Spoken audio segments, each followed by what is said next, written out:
2022ஆம் ஆண்டு இலங்கையில் ஏற்பட்ட பொருளாதார நெருக்கடி, அதைத் தொடர்ந்து இலங்கையில் ஏற்பட்ட அரசியல் மாற்றங்கள் பற்றி அல்லது அரசியல் பிரச்சினைகள் பற்றி இலங்கை மக்கள் அவ்வளவு சீக்கிரம் அல்லது அவ்வளவு விரைவாக அந்த நிகழ்வுகளை மறந்திருக்க மாட்டார்கள்.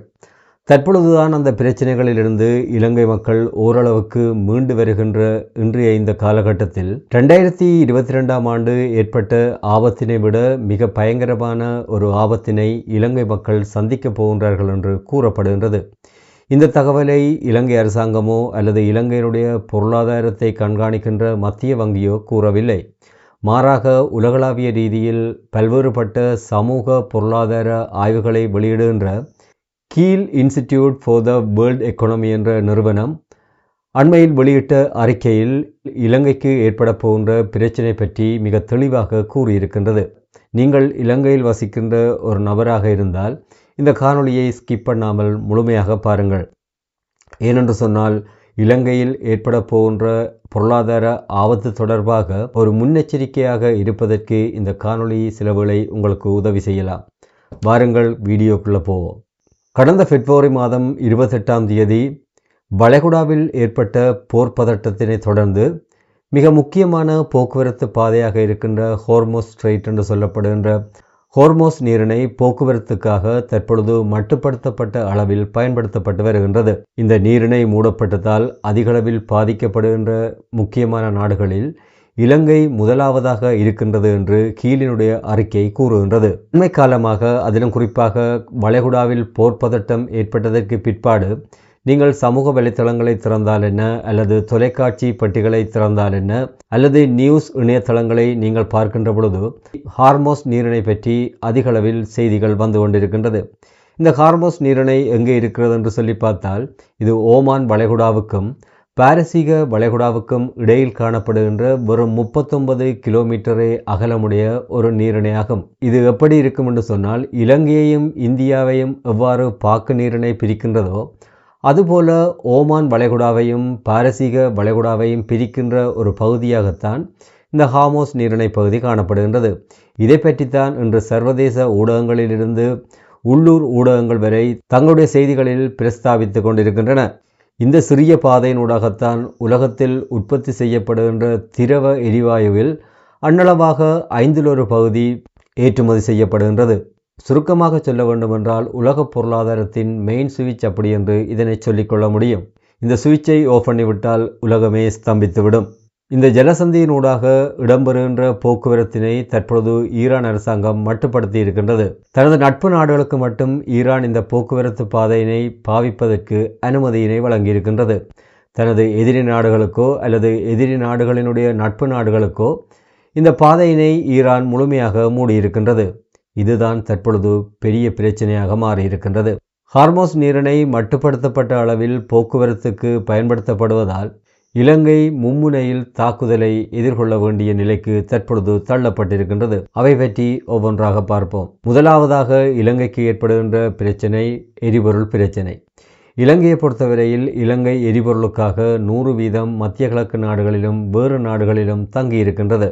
தற்பொழுது இந்த பாதையினை ஈரான் மூடியிருப்பதால் உலகளாவிய எரிபொருளுக்கான சப்ளை செயின் அடிபட்டிருக்கின்றது.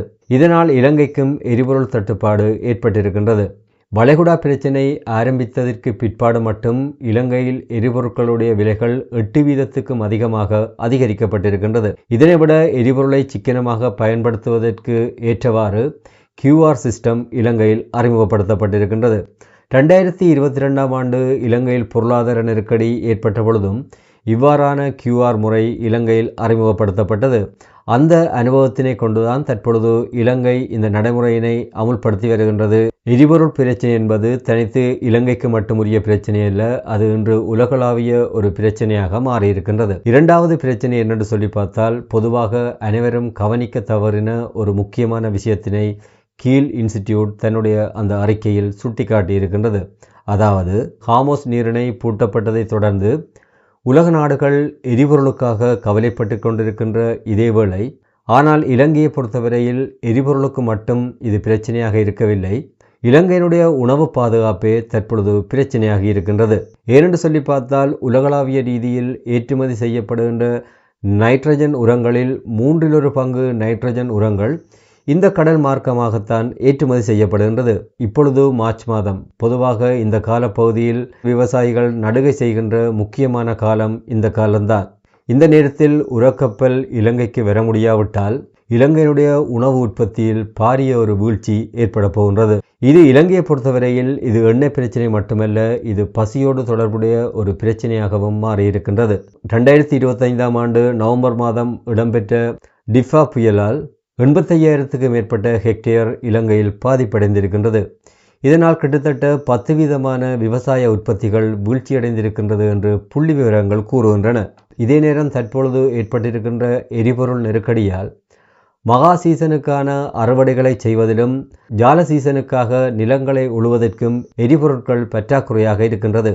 இதுவும் உணவு உற்பத்தியில் ஒரு பாரிய வீழ்ச்சியினை ஏற்படுத்துவதற்கான வாய்ப்பினை தற்பொழுது அதிகரித்திருக்கின்றது. இலங்கை அரசாங்கம் 67,000 மெட்ரிக் டன் யூரியாவுக்கு முன்பதிவு செய்திருந்த போதிலும் தற்பொழுது ஏற்பட்டுள்ள விலை மாற்றங்கள் காரணமாக இவற்றினை அரசாங்கத்தினால் உடனடியாக இறக்குமதி செய்ய முடியாத ஒரு நிலையும் தற்பொழுது காணப்படுகின்றது.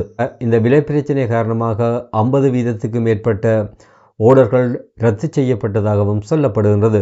இந்த ஹார்முஸ் நீரிணை பூட்டப்பட்டதால் இலங்கைக்கு ஏற்பட்ட இன்னொரு மிகப்பெரிய இழப்பு ஈரானுடன் செய்து கொள்ளப்பட்ட T4 oil என்ற வர்த்தக உடன்படிக்கை. ஈரானிடமிருந்து எரிபொருட்களை இலங்கை பெற்றுக்கொண்டிருந்த காலத்தில் அதற்குரிய கொடுப்பனவினை இலங்கை டொலராக செலுத்துவதில்லை. மாறாக ஈரானுடன் மேற்கொள்ளப்பட்ட ஒரு உடன்படிக்கையின் பிரகாரம் ஈரானிடமிருந்து ஓயிலை வாங்கி கொண்டு அதற்கு பதிலீடாக இலங்கை தேயிலையை ஈரானுக்கு வழங்கி வந்தது. இதனால் கணிசமான அளவு அந்நிய செலாவணியை இலங்கை அரசாங்கத்தினால் மீதப்படுத்தக்கூடியதாக இருந்தது. இந்த நீரிணை தற்பொழுது போக்குவரத்துக்காக மட்டுப்படுத்தப்பட்ட அளவில் பயன்படுத்தப்படுவதால் இந்த ஒப்பந்தம் தற்பொழுது பாதிப்படைந்திருக்கின்றது. ஏற்கனவே டொலர் பிரச்சனையால் சிக்கி தவித்து கொண்டிருக்கின்ற எங்களுடைய நாட்டுக்கு இது இன்னும் ஒரு சுமையாக மாறியிருக்கின்றது. தொடர்ச்சியாக ஹார்முஸ் நீரிணை மூடப்பட்டிருந்தால் இலங்கையினுடைய உணவுப் பொருட்களுடைய விலைகள் 15% அதிகமாக உயரும் என்று எதிர்பார்க்கப்படுகின்றது. ஏற்கனவே பொருளாதார நெருக்கடியாலும் விலைவாசி உயர்வாலும் பாதிக்கப்பட்டிருக்கின்ற இலங்கை மக்களை இது மேலும் நெருக்கடிக்கு உள்ளாக்கும் என்று எதிர்ப்பு கூறப்படுகின்றது. இதைவிட இலங்கையை தளமாக கொண்டு இயங்குகின்ற இன்னொரு சமூக பொருளாதார ஆய்வு நிறுவனமான இன்ஸ்டிடியூட் ஆஃப் பாலிசி ஸ்டடீஸ் ஒரு முக்கியமான தகவலை தற்பொழுது வெளியிட்டிருக்கின்றது. இந்த தகவலின்படி தொடர்ச்சியாக இந்த ஜலசந்தி பூட்டப்பட்டிருந்தால் மேலதிகமாக 1.9 பில்லியன் அமெரிக்க டாலர்களை செலவழிக்க வேண்டிய தேவை ஏற்படும் என்று கூறுகின்றது. இது இலங்கை இதுவரை காலமும் இறக்குமதி செய்த மொத்த செலவினை விட 23% அதிகம் என்று கூறப்படுகின்றது. கீல் இன்ஸ்டிடியூட் தன்னுடைய அறிக்கையில் மிக கசப்பான ஒரு உண்மையினை கூறுகின்றது. அமெரிக்கா போன்ற பணக்கார நாடுகளுக்கு இந்த போரால் 1% இழப்பு கூட ஏற்படாது. ஏனென்றால் அவர்களிடம் மாற்று வழிகள் அதிகமாக இருக்கின்றது. ஆனால் இலங்கை போன்ற தெற்காசிய நாடுகளுக்கு 20 மடங்காக இந்த இழப்பு காணப்படும் என்று இந்த அறிக்கையில் சொல்லப்படுகின்றது. இலங்கை போன்ற நாடுகளுக்கு இது உண்மையில் தனித்து எரிபொருளுக்கான ஒரு பிரச்சனை மட்டுமல்ல, இது அந்த மக்களுடைய வாழ்வா சாவா போராட்டம் என்றுதான் கூற வேண்டி இருக்கின்றது. அண்மையில் இலங்கை மக்களுக்கு விசேட உரையாற்றிய இலங்கையினுடைய ஜனாதிபதி அனுரகுமார திசாநாயக்கா மிக மோசமான சூழ்நிலைக்கு மக்கள் தங்களை தயார்படுத்த வேண்டும் என்று கூறியிருக்கின்றார். உண்மையில் இது ஒரு யதார்த்தமான எச்சரிக்கை தான். 2022ஆம் ஆண்டு இலங்கைக்கு ஏற்பட்ட பிரச்சனை உண்மையில் அது ஒரு உள்நாட்டு பிரச்சனை. ஆனால் இப்பொழுது 2026ஆம் ஆண்டு ஏற்பட்டிருக்கின்ற பிரச்சனை இலங்கையின் கட்டுப்பாட்டுக்கு அப்பாற்பட்ட ஒரு வெளியக பிரச்சனை. ஆனால் 2026ஆம் ஆண்டு எமக்கு ஏற்பட போகின்ற இழப்புகள் அல்லது நெருக்கடிகள் 2022ஆம் ஆண்டை விட அதிகமாக இருக்கும் என்று தரவுகள் கூறுகின்றது. இலங்கைக்கு ஏற்பட போகின்ற இந்த நெருக்கடி பற்றி நீங்கள் என்ன நினைக்கின்றீர்கள் என்பதை கொமெண்ட்ஸில் பதிவிடுங்கள். மீண்டும் இன்னொரு காணொளியில் உங்களை சந்திக்கும் வரை உங்களிடமிருந்து விடைபெற்றுக் கொள்கின்றேன். நன்றி, வணக்கம்.